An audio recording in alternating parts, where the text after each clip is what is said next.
In my past life, I had anonymously donated my bone marrow to save a leukemia patient.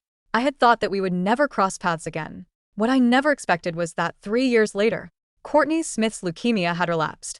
Even worse, her family bribed their way through hospital connections and tracked down my home address. Courtney dropped to her knees in front of me, crying as she begged me to donate my bone marrow again. "You saved my life 3 years ago. Why can't you just see this through?" But I was pregnant now, and donating my bone marrow would mean losing the baby, so I told them that I'd donate after the baby was born. However, the Smith family turned on me instantly. "Isabella Carter, you can always have another child. But if Courtney's condition worsens because of your pregnancy, can you really take responsibility for that?" They lashed out without restraint. Courtney even went as far as to say that I was carrying a fatherless child, and that it would be better if I got rid of it. Her words snapped the last of my restraint. In a fit of rage, I threw them all out of my house. Later, the Smiths sued me, accusing me of refusing to save Courtney's life. Even after losing the case, they refused to let it go. Instead, they abducted me and took me to an illegal clinic, where they forcibly extracted my bone marrow. The transplant was a success, but my baby died during the operation.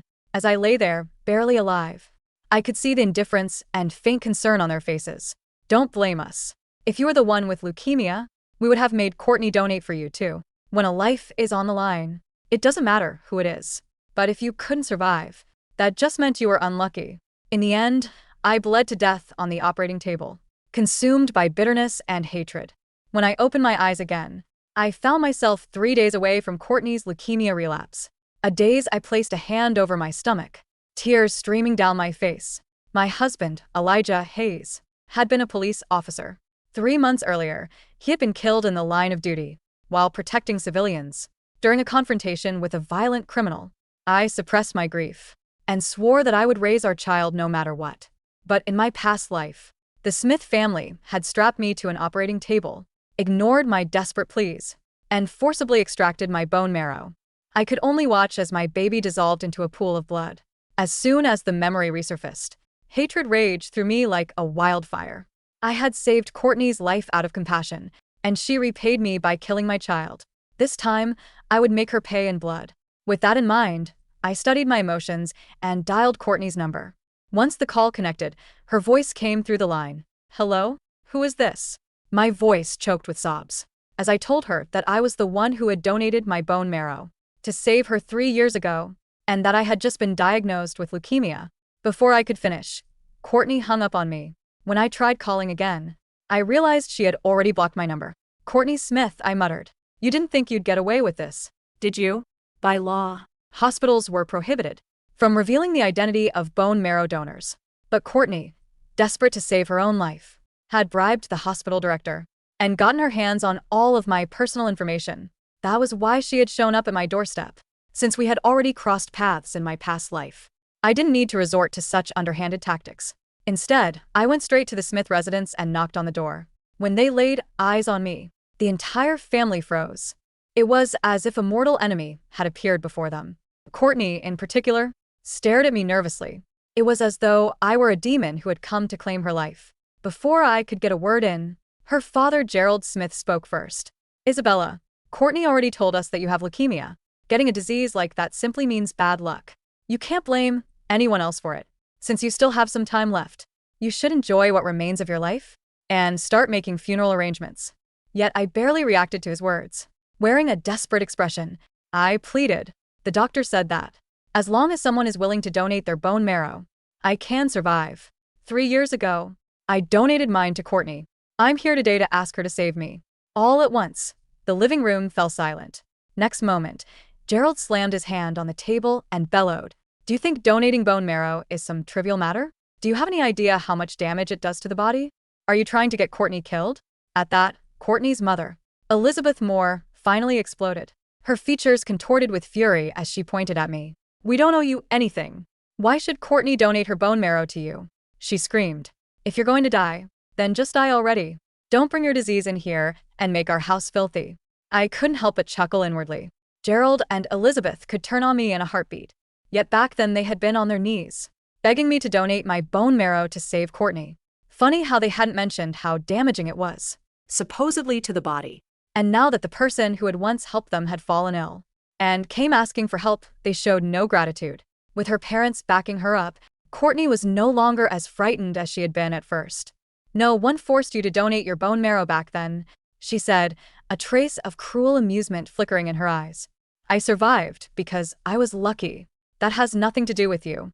Besides, you brought this on yourself. You should just accept your fate. Wouldn't it be better if you just died? There's no point in you staying alive." Even though I had braced myself, hearing those words from Courtney still made my blood boil. These Smiths were the very definition of burning bridges. Before I could respond, they shoved me out the door, hurling insults and mocking me for my wishful thinking. What they didn't know was that my phone had been recording everything all along. I went to work the next morning. However, before I even reached the office entrance, my phone started buzzing repeatedly. I checked it, only to see that a coworker had sent me a video. "Isa, look, isn't this the family whose daughter you previously donated bone marrow to?" I focused on the screen. Sure enough, it was the Smith family. They were gathered outside my workplace, causing a commotion. In the video, Gerald and Elizabeth sank to the ground as they wailed about how hard their lives had been. 3 years ago, we sold everything we had to save our daughter. Gerald cried. She's only just recovered. And now some heartless woman is trying to guilt her into donating her bone marrow. Elizabeth sobbed even louder. She can die for all we care, but she wants to take our daughter down with her. Who could be this cruel? Their cries soon prompted several co-workers to step forward and defend me. Donating bone marrow doesn't even cause serious harm. Someone argued. If it weren't for Isabella, your daughter might not even be alive today. Another chimed in. Exactly. Just because your daughter doesn't want to die, does that mean someone else has to? She's just trying to survive. Seeing everyone around them speak up in my defense, Courtney looked utterly devastated. Tears streamed down her face as she cried out. So her life matters, but what about mine? Donating is an act of kindness, and I have every right to refuse. Why should anyone try to guilt me into it? Elizabeth's eyes blazed with rage when she saw Courtney cry. Without hesitation, she stepped forward and seized the wrist of the young woman who had just spoken. "Put it in writing." Then she snapped. "If anything happens to my daughter because of this bone marrow donation, you'll take full responsibility." At that threat, the young lady immediately withdrew her hand and didn't dare say another word. Meanwhile, the rest of the onlookers instinctively stepped back. They, too, were afraid of being dragged into the Smith scheme. With no one left to defend me, Gerald and Elizabeth began twisting the facts. They accused me of extorting a huge sum of money from them 3 years ago before agreeing to donate my bone marrow. They even said I had shown up at their home with a knife, forcing Courtney to donate hers. Worse, I claimed that I had threatened to drag their entire family down and ruin them completely if they refused. Seeing sympathy begin to ripple through the crowd, Gerald and Elizabeth immediately put on a show of selflessness. If our daughter's leukemia were to relapse, we'd rather give up treatment than force someone already in poor health to donate their bone marrow, Elizabeth added. Besides, she's carrying a fatherless child. If she goes through with a bone marrow transplant, that bastard won't survive. But if she skips the surgery, she could live a couple more years. What kind of mother would abort her own child just to save herself? Someone like that will get what karma has coming. My grip on the phone tightened until my knuckles turned white. The word bastard struck a nerve. My baby was not a bastard. It was the child of a hero. Still, I forced down the rage burning inside me and quietly saved the video. I couldn't help wondering if they'd still be able to keep up that righteous act when they eventually learned that Courtney's leukemia had relapsed. The video of the Smiths making a public scene went viral almost overnight. To keep the momentum going, I funneled money into boosting their posts. No time. The hashtag jarred debt of gratitude gone wrong shot to #1 on the trending list. Clips of Courtney and her parents wiping away tears sparked an outpouring of sympathy online, followed by a wave of condemnation aimed squarely at me. One person commented, "Can't she find another donor? Why does she have to cling to the same person?" Another comment read, "I can't believe someone would be this brazen these days.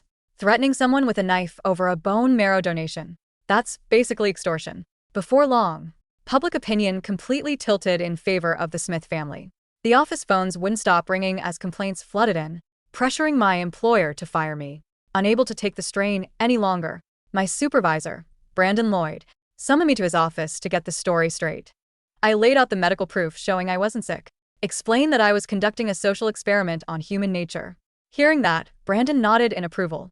Then he granted me special leave, telling me to stay home for a while until the storm blew over. When the online frenzy reached its peak, I finally spoke out.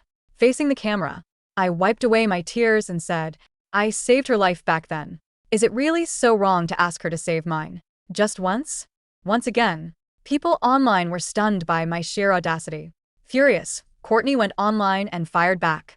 "You're absolutely shameless. How can you even say something like that out loud?" I laughed at her response. Funny enough, those were exactly the words I'd wanted to say to her. Without wasting another second, I hired a group of online trolls to swarm Courtney's comment section, egging her on to file a lawsuit. I wanted her to be the first to accuse me of manipulation. Just as I had anticipated, the trolls nudged her into taking me to court. It didn't take long before the court summons arrived. A wave of relief washed over me when I saw that the trial was scheduled for the very next day. At the same time, Elijah's former commander called to check on me and asked if I needed any help. I rested a hand over my stomach, feeling the baby stir inside me. This time, no matter what, I wouldn't let anyone hurt it. The wooden benches of the courtroom were packed to the brim, the air thick with the humid heat of whispered gossip and the faint scent of old paper. On the left side of the aisle sat the Smith family, a picture of calculated fragility. Gerald Smith wore a slightly oversized, faded suit, his posture intentionally slumped to project the image of a father crushed by the weight of the world. Beside him, Elizabeth Moore clutched a damp handkerchief to her eyes, her shoulders trembling with practiced regularity. In the center sat Courtney. She was dressed in a soft, cream-colored knit sweater that made her look even smaller, her skin pale, her eyes cast down as if she couldn't bear the harsh light of the courtroom. To the casual observer, they were the perfect victims, a family of modest means who had fought tooth and nail against a cruel, relentless shadow from their past. On the other side of the courtroom sat Isabella Carter. She wore a simple, dark, maternity dress. Her hand rested protectively over her slightly rounded stomach, where the quiet flutter of life served as her anchor. She sat in absolute silence, her expression neutral, almost serene. To the reporters lining the back wall, her calm appeared to be the cold detachment of a woman who simply did not care about the lives she had allegedly ruined. The plaintiff's attorney, a sharp-featured man named Richard Sterling, stepped up to the podium. He had spent the last 24 hours building a massive online following by championing the Smiths' cause. "Your Honor, members of the court," Sterling began, his voice carrying a practiced, theatrical resonance. "The case before us today is not merely about a legal dispute, it is about human decency. 3 years ago, my client, Courtney Smith, was given a second chance at life through a bone marrow donation. It was a miracle, but that miracle has turned into a nightmare. The defendant, Isabella Carter, has weaponized that past act of charity. She has harassed, threatened, and extorted this fragile family, demanding that Courtney undergo a dangerous, highly invasive medical procedure to repay the debt. When they refused, she threatened them with violence, even showing up at their home with a weapon. She has dragged their name through the mud, destroying their peace of mind." Sterling turned slightly, pointing a dramatic finger toward Isabella.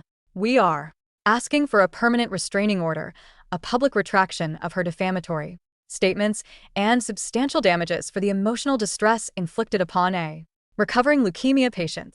A low murmur of agreement rippled through the gallery. Several spectators glared at Isabella, their eyes filled with disgust.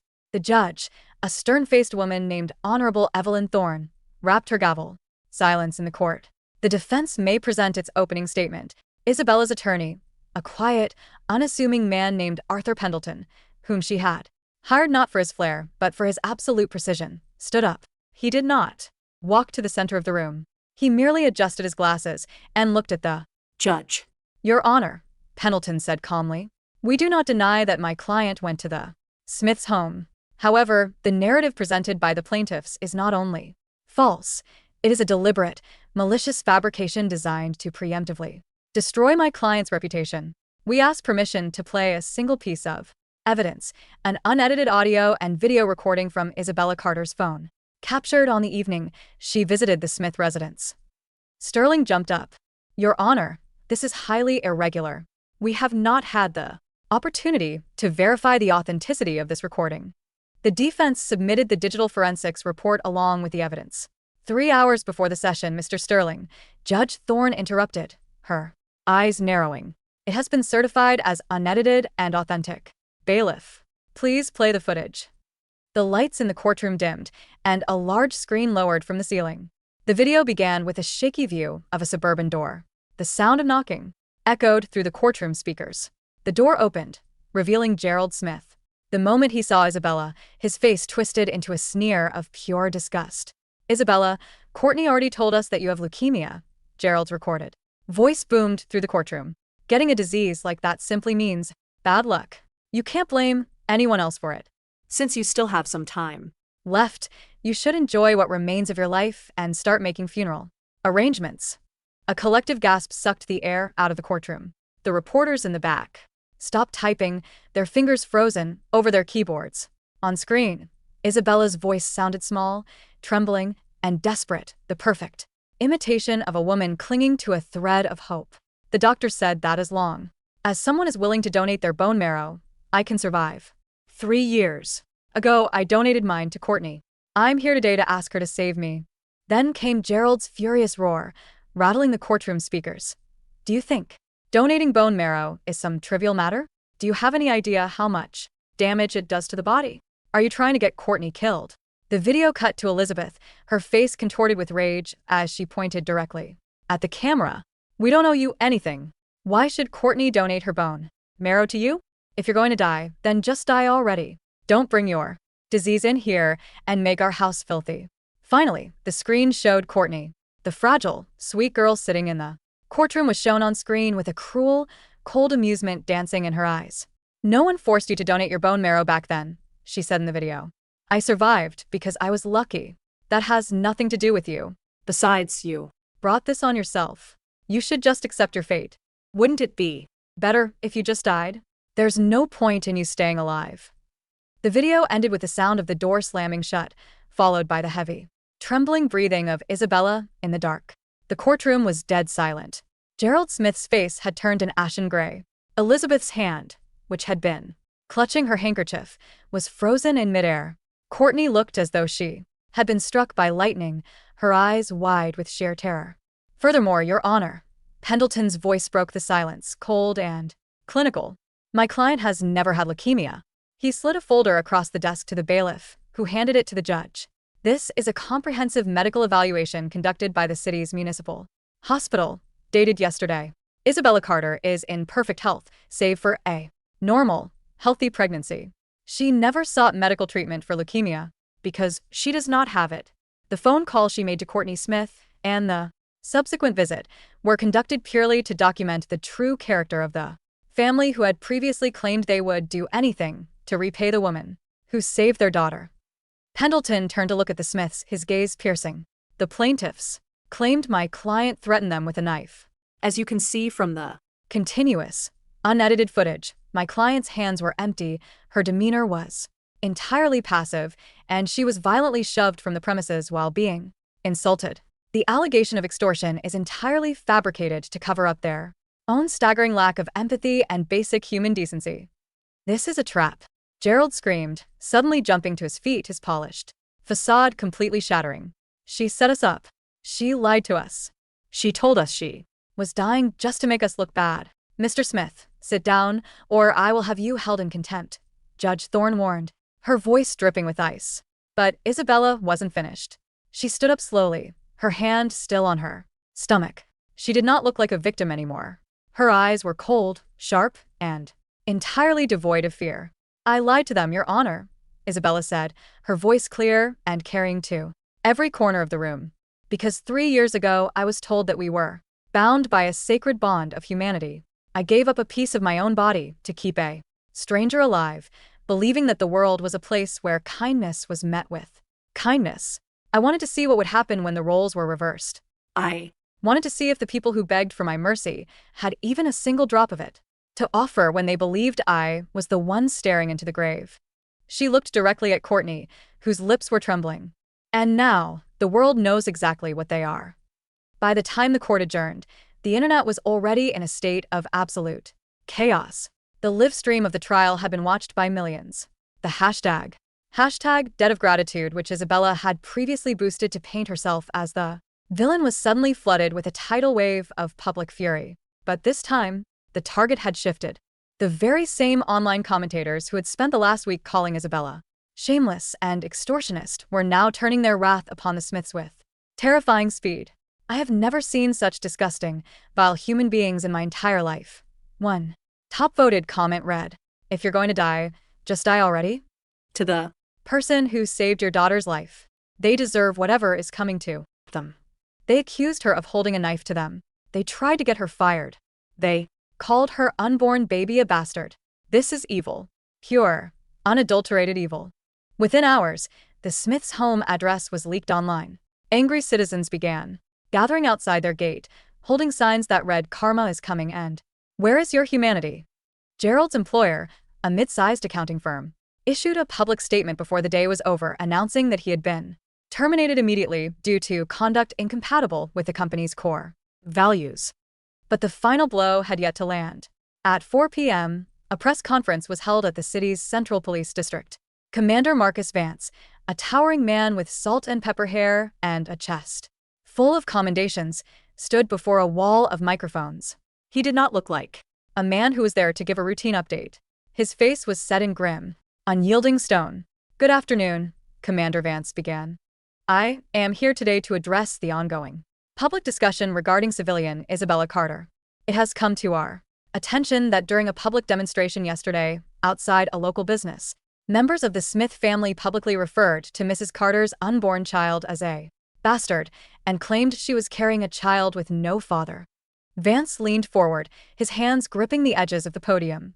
3 months ago, Officer Elijah Hayes of the 4th Precinct was killed in the line of duty. He laid down his life to shield 3 children from an active shooter during a violent bank robbery. He was a hero of the city, a recipient of the Medal of Valor, and a man of unparalleled courage. The room went completely silent. The reporters stared at Vance, realization slowly dawning on their faces. "Officer Elijah Hayes," Vance continued, his voice tight with controlled emotion, "was Isabella Carter's husband. The child she is currently carrying is his. It is the child of a fallen hero who died protecting the very community these people live in. To see his widow harassed, to see his child slandered and labeled in such a derogatory manner by people who owe their very existence to her charity is an insult to the badge, to this department, and to every officer who puts their life on the line daily." Vance looked directly into the main camera lens. "The Police Association has retained top legal counsel to represent Mrs. Hayes, formerly Carter, in a multi-million-dollar civil suit for defamation, harassment, and intentional infliction of emotional distress against Gerald Smith, Elizabeth Moore, and Courtney Smith. We will ensure that the family of our fallen brother is protected and that those who seek to drag his memory through the mud are held fully accountable under the law." The backlash was thermonuclear. The public's anger transformed from righteous indignation into an absolute crusade. The Smiths were no longer just pariahs. They were enemies of the state. In the eyes of the public, the police department's official post of the press conference received over 5 million shares in less than 12 hours. In her quiet apartment, Isabella sat by the window, watching the rain tap against the glass. She held a cup of warm chamomile tea, her other hand resting on her stomach. "You hear that, baby?" she whispered into the quiet room. "They know who your father was. They know he was a hero." She felt a soft, reassuring flutter inside her. But as she looked out into the dark city, Isabella knew that this was only the beginning. In her past life, Courtney's relapse had occurred precisely 3 days after this date. The pieces were on the board. The trap was set. Now she only had to wait for nature to take its course. The human body is a complex, delicate system of biological machinery, but sometimes it possesses a dark sense of poetic timing. It happened on a Thursday morning, exactly 3 days after the trial. Courtney was sitting in the living room of their rented home, the blinds tightly drawn to block out the flashing cameras of the few reporters still lingering near the edge of their property. The house was cold. The heat had been turned off because Gerald's accounts had been frozen pending the civil litigation filed by the Police Benevolent Association. "We have to appeal," Elizabeth was muttering, her hair disheveled, her eyes bloodshot. She was pacing the floor like a caged animal. "We can tell them we didn't know. We didn't know her husband was a cop. If we had known, we would have never." "Shut up, Elizabeth." Gerald snapped, his head in his hands. It doesn't matter. What we knew. The video is out there. No one will hire me. The bank is foreclosing on the house. We are ruined. Courtney tried to speak, to offer some word of comfort, but as she opened her mouth, a sudden, sharp wave of dizziness washed over her. The room tilted violently. Mom, she whispered, her voice barely audible. Not now, Courtney. Elizabeth hissed, still pacing. We are trying to figure out how to keep us out of prison. Courtney reached out, trying to grab the edge of the coffee table, but her fingers slipped. A sudden, deep ache bloomed in her bones, a familiar, terrifying pain that she had prayed she would never feel again. It was a dull, throbbing ache that started in her thighs and radiated upward into her spine. Then, a warm, thick wetness began to drip from her nose. She wiped her upper lip with the back of her hand. When she looked down, her palm was covered in dark, crimson blood. Mom, Courtney gasped, her voice cracking with terror. My nose, it won't stop. Elizabeth spun around. The moment she saw the blood slicked across her daughter's face and the deathly gray pallor of her skin, she let out a shriek that pierced the quiet house. Gerald, call an ambulance. Now. 2 hours later, Courtney was lying in a sterile room in the oncology ward of the city's university hospital. The white sheets made her look like a ghost. A middle-aged doctor in a white lab coat, Dr. Harrison, stood at the foot of her Bed. He held a clipboard, his expression grim and devoid of the warmth he usually offered his patients. He had seen the news. Everyone had. Is it back? Gerald asked, his voice shaking. He looked older, his swagger entirely gone. Dr. Harrison sighed, looking down at the chart. The blood tests and bone marrow aspirate confirm it. The leukemia has relapsed. The blast count in her blood is rising rapidly. Because this is a secondary relapse, her body will not respond to standard chemotherapy. We need to initiate a stem cell transplant as soon as possible. Elizabeth stepped forward, her hands shaking. Then find a donor. Use the registry. We'll pay whatever it takes. Dr. Harrison gave her a cold, level look. Mrs. Moore, the National Bone Marrow Registry is a voluntary database. It takes time to search, find a match, contact the donor, and arrange the extraction. Given the aggressive nature of this relapse, we have weeks, perhaps only a month, before her organs begin to fail. Furthermore, he paused, his voice turning hard. Due to the highly publicized legal battle and the nature of the allegations against your family, several private donor networks have already flagged your names. While they cannot legally deny Courtney a match if one is found through the public registry, many voluntary donors have the right to withdraw from the donation process at any time before the final prep begins. To put it bluntly, no one wants to donate to you. The public backlash has made your family a toxic liability. But they can't do that. Elizabeth screamed, grabbing the doctor's sleeve. She's a human being. She's dying. Dr. Harrison calmly pulled his arm away, his eyes entirely detached. You should have thought about the value of human life when you told a pregnant widow to just die already, Mrs. Moore. Now, if you'll excuse me, I have other patients to attend to. As the doctor walked out, the silence in the room was suffocating. Courtney lay on the bed, tears leaking from the corners of her eyes, tracing thin, clean paths through the dried blood on her cheeks. Dad, she whispered, her voice cracking. I don't want to die. Please. I don't want to die. Gerald stared at the floor, his mind racing. There was only one person who was a confirmed, perfect, 100% match. One person whose cells had already saved Courtney once before. Isabella, Gerald whispered. No. Elizabeth spat, though her eyes were filled with desperate panic. She won't do it. You saw her in court.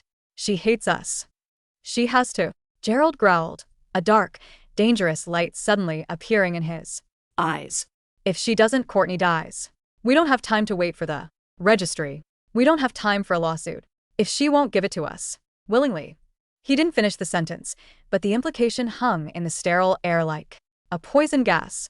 In a quiet, upscale neighborhood on the outskirts of the city, Isabella sat in a small cafe, enjoying the crisp autumn air.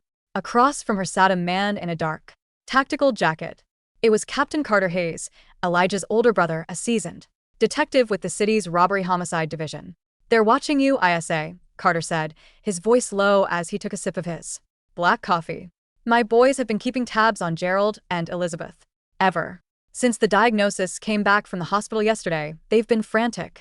Gerald has been making calls to some very shady characters. Isabella didn't look surprised.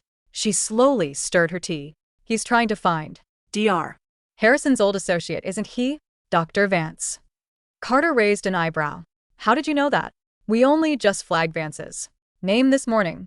He's a disgraced surgeon who lost his license 5 years ago for running an illegal organ brokering ring out of an unlicensed clinic in the industrial district.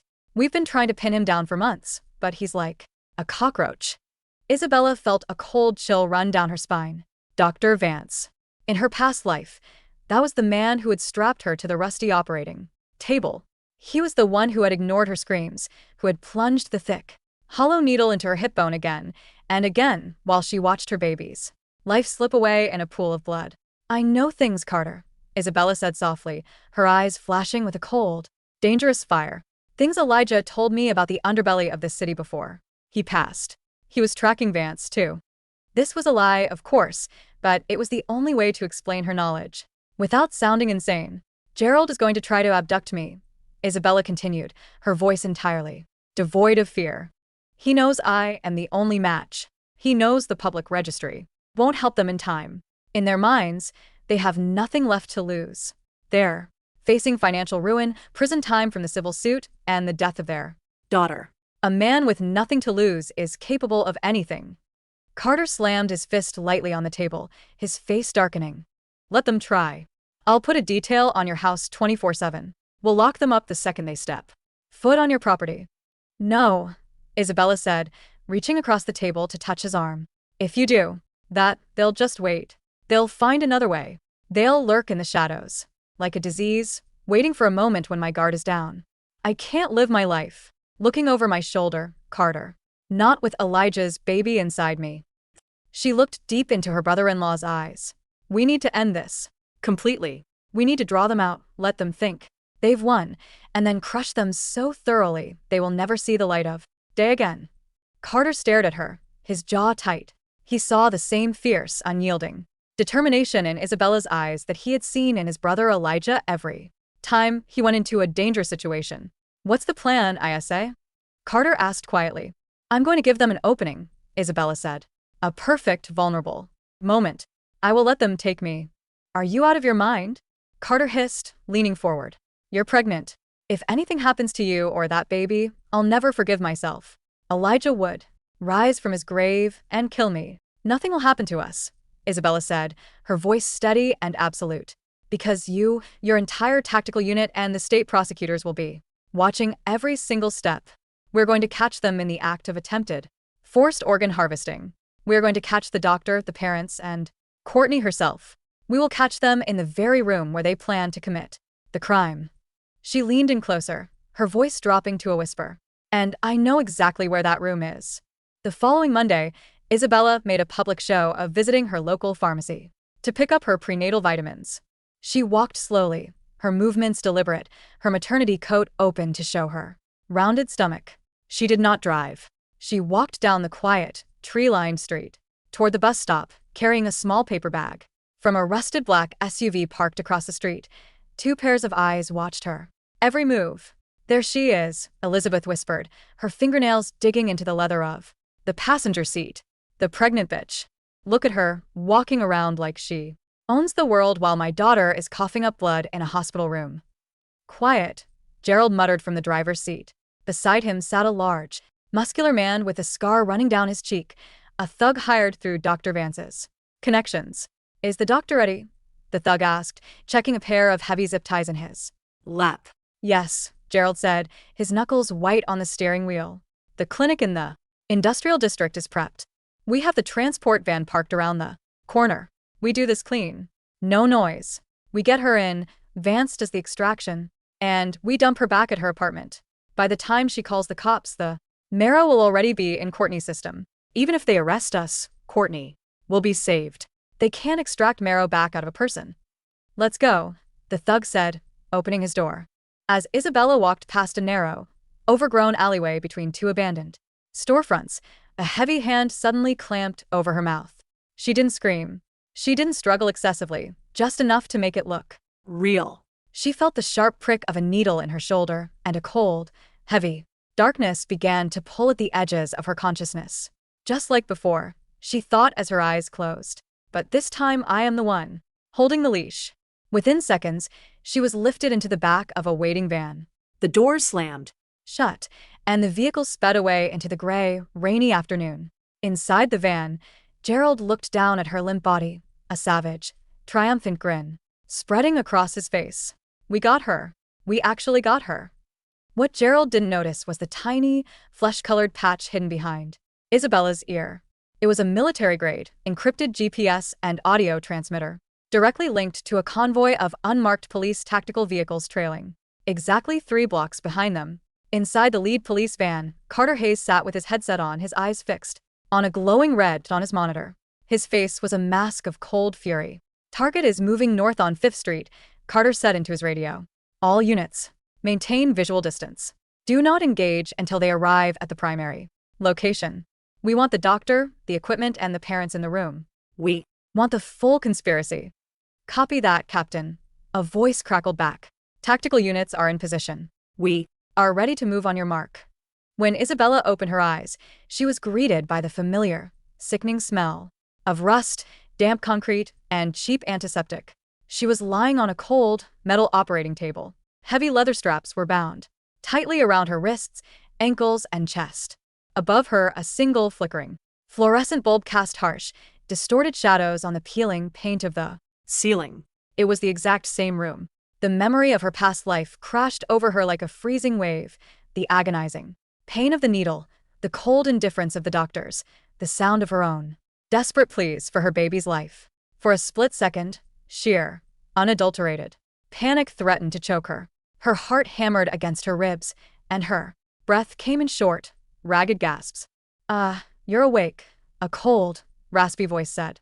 Out of the shadows stepped a man in a stained surgical gown. He had bloodshot eyes, thinning hair, and a face that looked as though it had been carved out of sourdough. Dr. Vance. Beside him stood Gerald and Elizabeth, their faces twisted into masks of desperate, manic triumph. And in the corner, sitting in a wheelchair hooked up to a portable oxygen tank, was Courtney. Her eyes were sunken, her skin a terrifying shade of yellow-gray, but as she looked at Isabella strapped to the table, her expression was filled with a chilling, desperate hunger. "You brought this on yourself, Isabella," Courtney whispered through her oxygen mask, her voice trembling. "If you had just given me the marrow when we asked, we wouldn't have had to do this.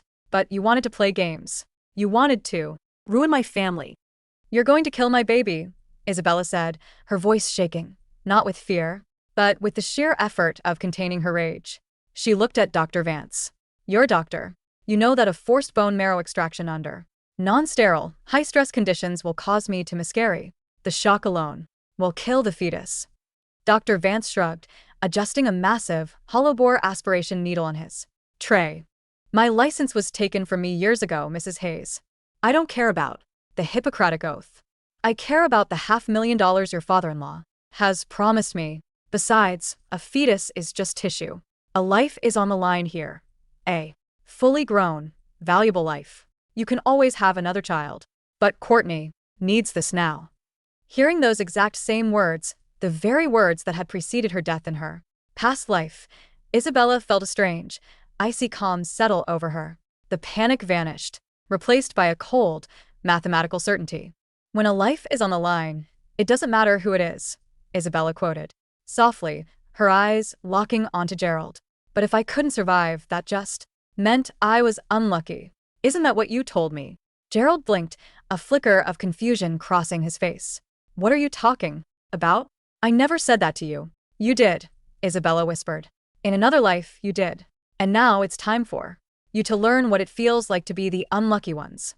"Enough talk," Elizabeth snapped, her voice shrill. "Doctor, do it now. Get the marrow. Look at her. She's perfectly fine. She can take it." Dr. Vance nodded, picking up the massive syringe. He stepped toward the table, his eyes cold and clinical. "Roll her onto her side. I need access to the posterior iliac crest." The hired thug stepped forward to unbuckle her center strap, to turn her. At that exact moment, Isabella raised her head, looked directly into a tiny, camera lens hidden in the collar of her maternity coat, and spoke 2 words. Initiate breach. Before anyone in the room could react, the heavy steel door of the basement clinic was blown off its hinges with a deafening roar. A flashbang grenade detonated in the center of the room, filling the space with a blinding white light and a high-pitched, disorienting scream of sound.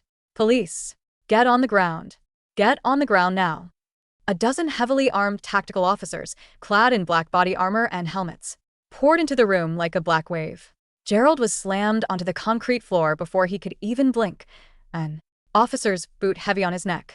Elizabeth screamed as she was thrown to the ground, her face pressed against the dirty concrete, her arms violently pulled behind her back as plastic zip ties clicked shut around her wrists. The hired thug reached for a weapon in his waistband, but he was instantly tackled by 2 officers and subdued with a taser, his body twitching violently. Before collapsing into a heap, Dr. Vance dropped the syringe, his hands flying into the air as 3 red laser dots painted his chest. I surrender. I surrender. Don't shoot. Secure the doctor. Carter Hayes' voice boomed through the chaos. He strode into the room, his service weapon drawn, his eyes scanning the scene until they landed on Isabella. He rushed to the table, quickly unbuckling the heavy leather straps around her wrists and ankles. ISA, are you okay? Are you hurt? Isabella sat up slowly, rubbing her wrists. She looked down at her stomach, taking a deep, steady breath. I'm fine, Carter. The baby is fine. They didn't touch me. She stood up, her posture straight, her eyes cold as she looked down at the chaos around her. In the corner, Courtney's wheelchair had been knocked over in the scramble. She was lying on her side on the floor, her oxygen mask slipped from her face, gasping for breath, like a fish out of water. Her eyes were wide with a terrifying, paralyzing horror as she looked at the heavily armed officers filling the room. Dad, Mom. Courtney wheezed, her fingers clawing at the dirty floor. Help. Me. I can't breathe. But Gerald and Elizabeth couldn't help her. They were pinned to the ground, their faces pressed into the dirt, their pathetic cries of protest ignored by the officers pinning them down. Carter stepped toward Courtney, his face devoid of any warmth. He pulled a small, black device from his pocket, the receiver for the live stream. Gerald Smith, Elizabeth Moore, Courtney Smith, and Arthur Vance, Carter said, his voice echoing in the damp basement. You are under arrest for conspiracy to commit kidnapping, aggravated kidnapping, attempted forced medical procedures, conspiracy to commit maiming, and practicing medicine without a license. He turned the screen of the device toward Gerald, showing the live feed. And just so you know, the entire country just watched you try to harvest the bone marrow of a pregnant widow of a fallen police officer. The live stream had over 8 million concurrent viewers. There is no trial that can save you. There is no lawyer who will touch you. You are going to spend the rest of your miserable lives behind bars. Gerald let out a raw, broken sob, his forehead resting against the cold concrete. No, please. Courtney is sick, she's dying. Isabella walked slowly over to where Courtney lay on the floor. She knelt down, her dark maternity dress pooling around her, looking down at the girl who had once killed her child and left her to bleed to death. Courtney looked up at her, her eyes filled with a desperate, pleading agony. Isabella, please save me. You saved me once, you can do it again. Please.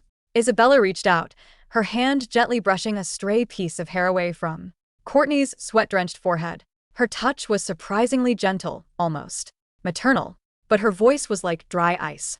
I saved you once because I believed in mercy, Isabella whispered, her words meant only for Courtney's ears. And you paid me back by murdering my child and leaving me to die on this very table. You thought you could run from your sins, Courtney. But the universe has a way of balancing the books.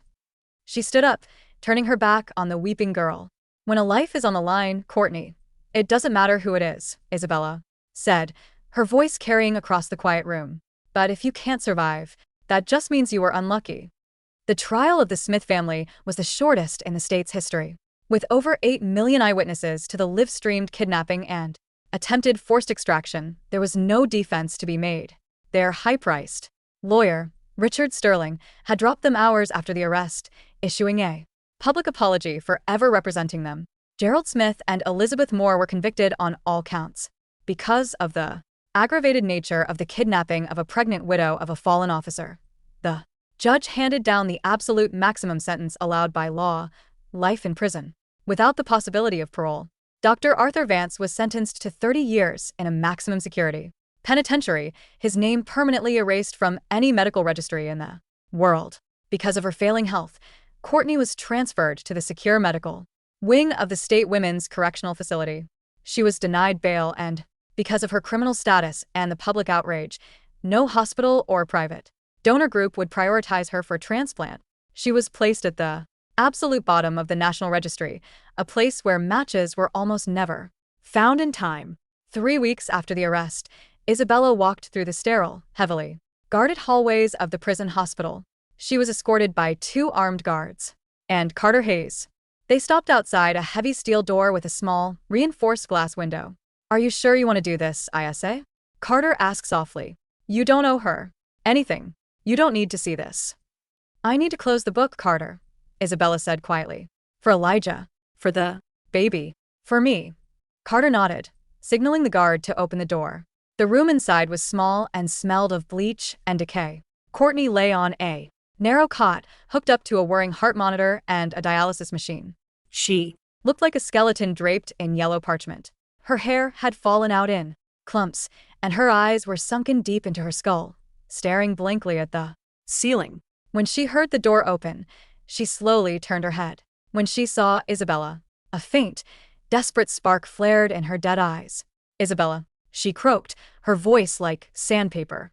You came." Isabella stood at the foot of the bed, her hands folded over her round stomach. She looked at Courtney, but she felt no hatred. She felt no anger. She only felt a profound, quiet emptiness, the feeling of a debt that had finally been settled in full. "I came to see you one last time, Courtney," Isabella said.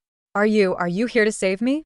Courtney whispered, a tear leaking from her jaundiced eye. "The doctors say I only have days left. My kidneys are failing. Please, if you donate, I can still live. I'll do anything. I'll confess to everything. I'll tell the world you're an angel." Isabella shook her head slowly. "I am no angel, Courtney. I am just a mother who protected her child." She stepped closer to the bed, her voice dropping to a soft, steady whisper. 3 years ago, I gave you my bone marrow because I wanted to save a life. You took that life, and you used it to destroy mine. In my past life, you strapped me to a table and watched my baby die. You watched me bleed to death, and you told me it was just bad luck." Courtney stared at her, her breathing shallow and ragged. Past life? What are you talking about?" "It doesn't matter," Isabella said softly. "What matters is that this time my baby is safe. My husband's legacy will live on. And you will die in this cold room, knowing that the only person who could have saved you was the person you chose to destroy." No. Courtney sobbed, her weak hands clawing at the thin sheets. "Please, Isabella, please." "Goodbye, Courtney," Isabella said. She turned and walked out of the room, the heavy steel door swinging shut behind her with a definitive, ringing clang. As she walked down the long, brightly lit hallway of the prison, she did not look back. She could hear the faint, desperate beeping of the heart monitor inside the room, slowing down, fading into the background noise of the world, until it finally stopped altogether. 6 months later, the spring sun was warm and bright, casting a golden glow over the green hills of the city cemetery. The cherry blossoms were in full bloom, their delicate pink petals drifting gently through the air, resting on the clean, gray granite of the headstones.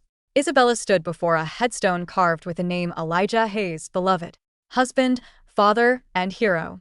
She was no longer wearing the dark, heavy clothes of her mourning. She wore a soft, sky blue dress, her face bright and full of life.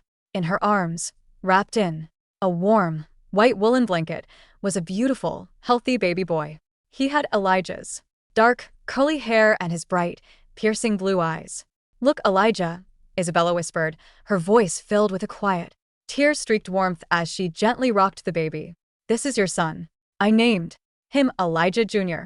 The baby cooed, his tiny fist reaching up to grab at a drifting cherry blossom petal. Carter Hayes walked up beside her, his hand resting gently on her shoulder. He looked down at the headstone, then at his nephew, a soft, rare smile crossing his rugged face. He looks just like him, Isa, Carter said softly. He's got the same stubborn chin. He does, Isabella smiled, a single, clean tear slipping down her cheek and landing on the baby's blanket. She looked up at the bright blue sky, the warm wind rustling her hair. For the first time in 2 lifetimes, her chest felt light. The bitterness was gone. The hatred had burned itself out, leaving behind only the fertile ground of a new beginning. She had survived the darkness. She had protected her child. She had rewritten her destiny, and now, the future lay before them. Bright, open, and beautiful. We did it, Elijah, Isabella whispered to the wind. We're safe now. With one last look at the grave, she turned and walked down the path, cradling her son close to her heart, stepping forward into the light of a brand new day.